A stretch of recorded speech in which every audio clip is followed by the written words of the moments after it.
আশা করছি সবাই খুব ভালো আছেন। আমার চ্যানেলে সবাইকে আরও একবার স্বাগত জানিয়ে আজকের ব্লগটা শুরু করছি।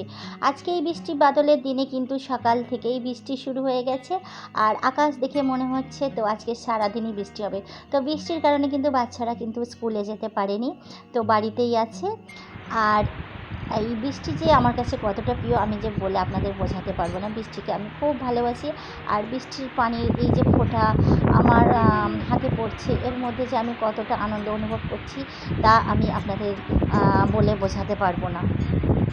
আর এই বৃষ্টি হওয়া মানেই কিন্তু হালকা ঠান্ডা ঠান্ডা একটা ওয়েদার তৈরি হয়ে যায়। তো যেহেতু দুদিন প্রচণ্ড গরম ছিল, আর এই বৃষ্টির জন্য কিন্তু গরমটা একটু কেটে গেছে, হালকা হালকা ঠান্ডা ঠান্ডা রয়েছে। তো ভাবলাম সকালে পরোটা করে দিই, আর মাংস রান্নাটা যেহেতু আগের দিন রাত্রে ছিল, তো সেই কারণে পরোটার সঙ্গে তেমন কিছু তৈরি আমি করলাম না, ওটাই মেকআপ দিয়ে দিলাম। আর বাচ্চারা যেহেতু আজকে স্কুলে যায়নি, তাই আজকে লাঞ্চের জন্য ভাবলাম বাচ্চাদের একটু বিরিয়ানি করে দিই। তো আজকে ওদের জন্য এই বিরিয়ানি রেসিপিটা রেখেছিলাম।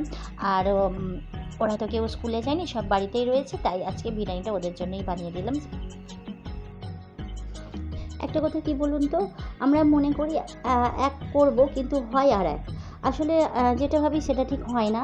আসলে কি বলুন তো, আমাদের মাথার উপর এমন একজন রয়েছেন যিনি বিধাতা, তিনি সব কিছু ঠিক করে দেন আমরা কি করব বা কি হবে। তো আসলে আমরা একটা নিতান্তই কাঠের পুতুল। তো উনি যেমন চলায় আমরা কিন্তু তেমনভাবেই চলি। তবে আমাদের তিনি বিবেক বুদ্ধি নামক কিছু দান দিয়েছেন, আর সেইটার কারণে কিন্তু আমরা বিবেক বিবেচনা করে আমরা আমাদের পথটাকে সোজা করে নিই। অনেক সময় ভুল পথে গিয়ে ভুল সিদ্ধান্তের জন্য আমরা ভুল পথেও চলে যাই। যাক, কথায় কথায় কিন্তু আমার বিরিয়ানিটা একদম রেডি হয়ে গেছে। তো এবারে কিন্তু আমি দমে দিচ্ছি। তো আমি এইভাবে কিন্তু দমে দিই, একটা তাওয়াল দিয়ে জড়িয়ে তার উপরে কিন্তু একটা ঢাকা দিয়ে। তো এইভাবে দিলে কিন্তু দমটা খুব ভালো হয়। তো আটা দিয়ে আমি দিই না। তো আমার বিরিয়ানিটা একদম রেডি।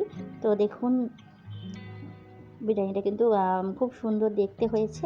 জানি না টেস্টটা কেমন হবে, এখনও খাইনি। তবে বাইরে এখনও ক্রমশ বৃষ্টি ঝরেই চলেছে। আমার রান্নাঘরের জানালা দিয়ে এই যে প্রাকৃতিক দৃশ্য দেখলে কিন্তু একদম মন ভরে যায় আমার। দুটো বক দেখুন কি সুন্দর বসে আছে, আর ওরা কিন্তু ওদের পেট ভরানোর জন্য ব্যস্ত। আমরা কিন্তু সবাই নিজের পেট ভরানোর জন্য সবাই ব্যস্ত, পক্ষী কিংবা মানুষ। আর যিনি রেজেকের মালিক তিনি কিন্তু সবার রেজেক দান করে আসছেন। তবে কি বলুন তো, বৃষ্টি কিন্তু রহমতের আলামত। জানেন একটা কথা, বৃষ্টির সময় নাকি আমরা যা দোয়া চাই সেই দোয়াগুলো আল্লাহ পাক নাকি কবুল করে নেন। সুবহানাল্লাহ। আর লাঞ্চের জন্য বিরিয়ানি একদম রেডি, আর খাবার জন্য সবাই প্রস্তুত হয়ে গেছে। আর বাইরে কিন্তু এখনও বৃষ্টি ক্রমশ হয়েই চলেছে। এই যে আমার বাড়ির পাশে যে পুকুরটা রয়েছে না, বাড়ির পিছনে, তো 2-4 বার হয়তো বৃষ্টি হলে হয়তো পুকুরটা ভেসে যাবে। তো বাড়ির এরকম আশপাশে কিন্তু অনেকটাই পানি উঠে গেছে। তো এইভাবে বর্ষাকালটা কিন্তু চলে।